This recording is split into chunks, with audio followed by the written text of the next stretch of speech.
Hello everyone, welcome to my YouTube channel English literature zone. आज के video में हम लोग because I could not stop for that, जो कि एमिली डिकिंसन की काफ़ी फेमस पोएम है, उसके बारे में पढ़ेंगे। तो वीडियो शुरू करते हैं। वीडियो जो है काफ़ी इजी लैंग्वेज में होगा। वीडियो के थ्रू अगर आपका हेल्प होता है आपके सिलेबस का है तो प्लीज़ आप लोग वीडियो को लाइक करना, चैनल को सब्सक्राइब करना और कमेंट करके बताना वीडियो को कैसा लगा। तो वीडियो शुरू करते हैं। Because I could not stop for death is one of the most famous poem of Emily Dickinson. Emily Dickinson की one of the most famous poem है कौन? Because I could not stop for death. Who is known as one of the most important American poet, जो कि one of the most important महत्वपूर्ण American poet के रूप में जानी जाती है। And her poetry is widely read among people of all ages. और उनकी पोइट्री को ना मतलब हर एज के लोगों के द्वारा रीड किया जाता है, पढ़ा जाता है, और मतलब पूरे विश्व में पढ़ा जाता है। She did not get fame as a poet during her life. मतलब अपने जीवन काल में उनको एज ए पोएट फेम नहीं मिली, प्रसिद्धि नहीं मिली। She has been regarded as one of the most important figure of American poetry after her death। मतलब वो अमेरिकन पोइट्री की इम्पॉर्टेंट फिगर के रूप में जाने लगी। कब जाने लगी? अपने डेथ के बाद। ठीक है, जब उनकी डेथ हो गई तब उनको एज ए पोएट जाना जाने लगा।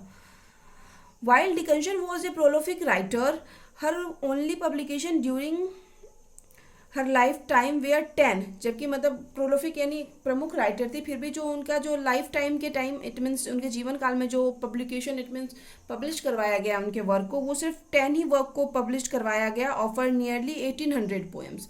इट मीन्स उनके 1800 पोएम्स में उनके लाइफ टाइम में जीवन काल में सिर्फ 10 पोएम को पब्लिश करवाया गया। Most of her poems deals with theme of death. ज़्यादातर जो उनका पोएम होता है ना, तो होता था वो डेथ के थीम से पे बेस्ट होता था। ठीक है, विषय होता था उसका डेथ, मृत्यु। Among his world famous poem included, उनके जो world famous poem it means जो पूरे वर्ल्ड वाइड पढ़ा जाता है उसमें शामिल है success is counted sweetest, wild night, I felt a funeral in my brain, I am nobody, who are you, a bird came down the walk इटिशी। ये सब उनका काफ़ी फेमस पोएम है।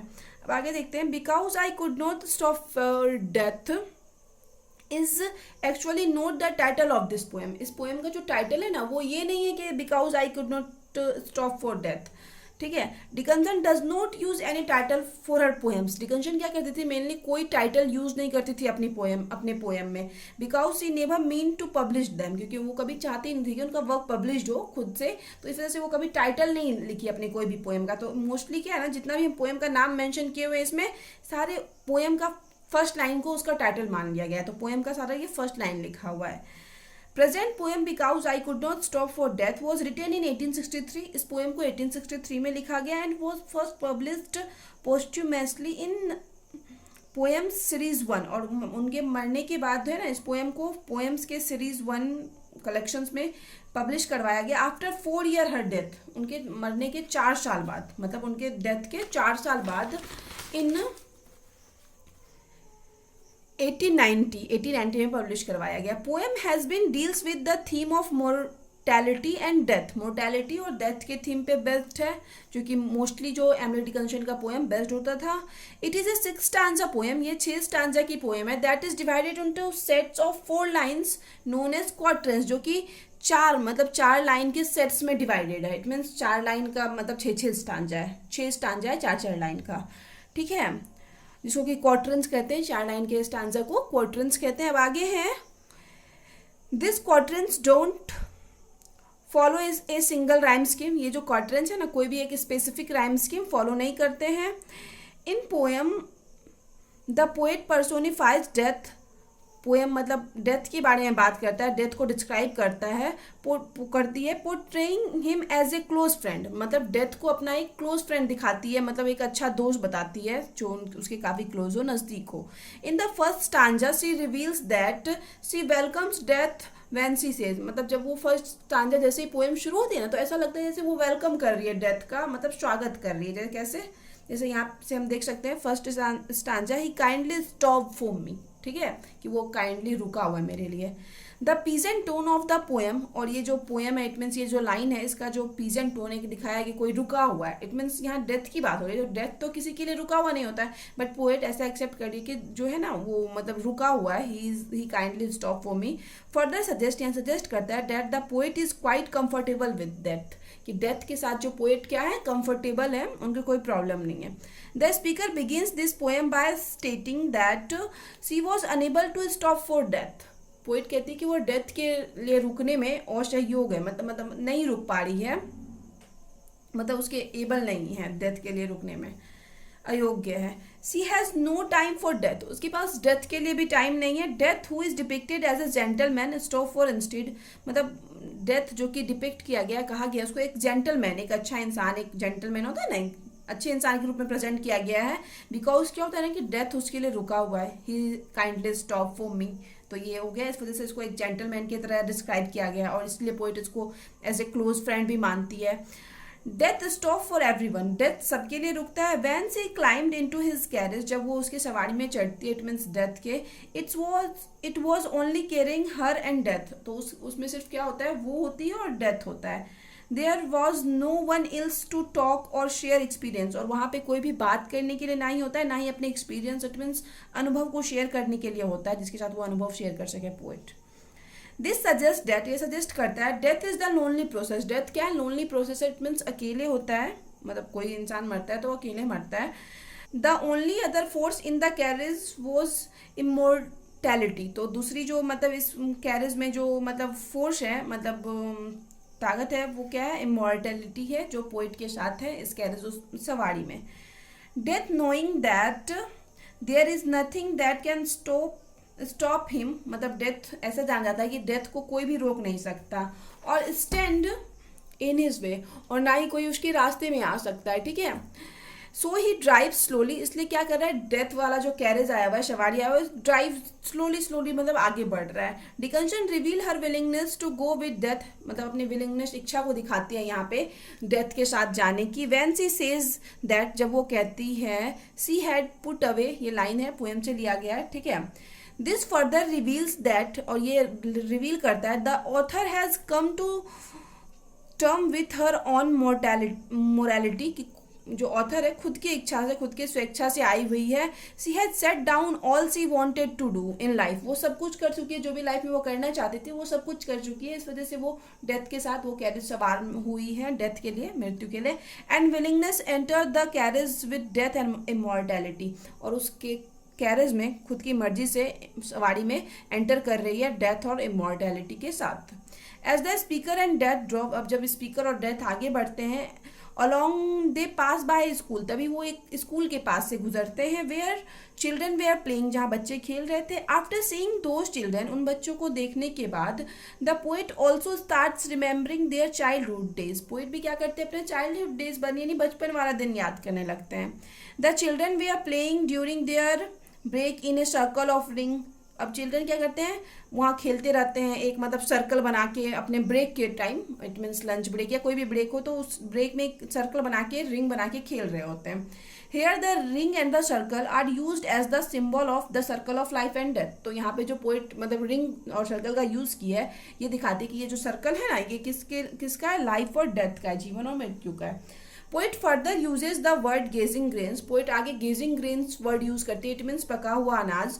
Again it is the symbol of life and death, फिर से यहाँ पे एक चिन्ह संकेत के रूप में यूज करती है, लाइफ और डेथ के संकेत के रूप में। ग्रेन्स रीच्ड देयर मैच्योरिटी, कि ग्रेन्स क्या हुआ है, अनाज अपने मैच्योरिटी पे पहुंच चुका है, इट मीन्स गेज्ड ग्रेन यानी पक चुका है। Now it is ready to be cut down, अब ये कटने के लिए रेडी है। So it is might grow again, ताकि मतलब अब ये दोबारा हो सके। The speaker and her companion also pass by setting sun, speaker जो है पोइटिश, वो मतलब और उनकी साथी जो है, उनकी साथी कौन कौन है, डेथ और इमॉर्टैलिटी। तो जब मतलब वो लोग कहाँ से गुजरते हैं, सेटिंग शन इट मीन्स डूबते हुए सूर्य के पास से भी गुजरते हैं।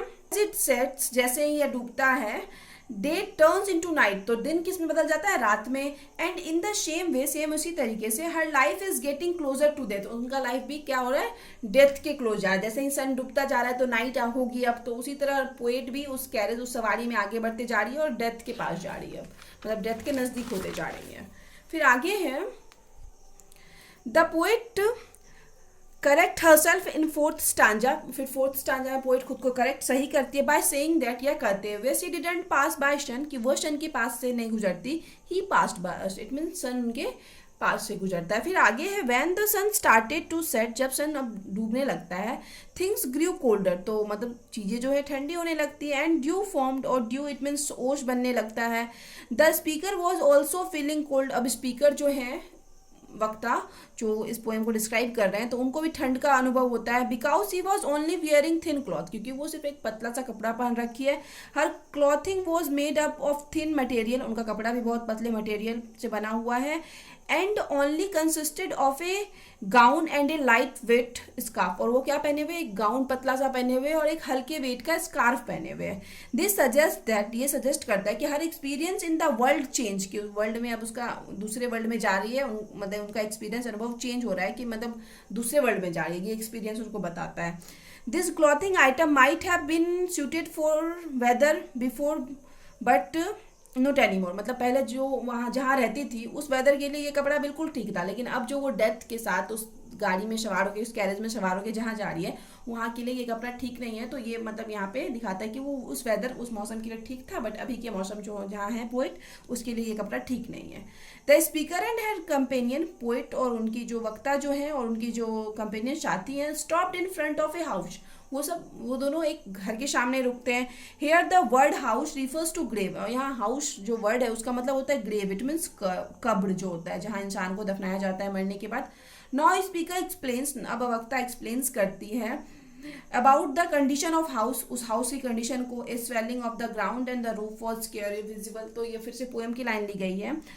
आफ्टर सीइंग द हाउस, उस घर को देखने के बाद, द ऑथर रियलाइजेज, ऑथर को ये रियलाइज होता है डेथ की death is not at all what she thought, कि डेथ जो है, मृत्यु बिल्कुल वैसी भी नहीं है जैसा वो, मतलब वक्ता जो स्पीकर है वैसा जो इमेजिन किया था, इट वुड बी, कि मतलब वक्ता जो इमेजिन किए थे स्पीकर कि डेथ कैसा होगा, वैसा ये बिल्कुल भी नहीं है। फिर आगे है, in the last stanza the speaker says that, last stanza में स्पीकर कहते हैं that it has now been centuries, कि अब क्या सेंचुरीज हो चुके, इट मीन्स मतलब 100 साल लगभग बीत चुके हैं। Means she is in his grave, तब वो अपने ग्रेव में है, कब्र में है। फॉर सेंचुरीज, मतलब सदियों से अपने कब्र में है। बट सी फेल्स, लेकिन उनको ऐसा अनुभव होता है, शॉर्टर देन द डे, कि मतलब एक दिन से भी कम का टाइम हुआ है, ठीक है। सदियों से वो कब्र में है, लेकिन उनको लग रहा है कि एक दिन से भी कम टाइम हुआ है। इन द नेक्स्ट 2 लाइन्स, अब अगले 2 लाइन में, सी कंक्लूड्स बाय सेइंग दैट, मतलब आखिर में वो निष्कर्ष निकालती है, इसके साथ पोएम खत्म करती है, that since she first understood that the horse pulling the carriage, उनको पहले ही समझ जाना चाहिए, मतलब जब हॉर्स जो है उनके कैरेज सवारी को खींच रहा था, they are taking her away, कि वो उसको कहाँ ले जा रहा है। Horses they are headed towards eternity, horse का जो हेड है, मतलब उस सर है, वो किसकी तरफ था, इटर्निटी, इट मीन्स अनंत की तरफ था, शाश्वत की तरफ, जो कभी ना खत्म हो। वेयर सी इज नाउ, जहाँ पे अब पोइटिश है, इट मीन्स अपने ग्रेव में, कब्र में है, जो कि कभी खत्म नहीं होगा, हमेशा के लिए, अनंत काल तक के लिए।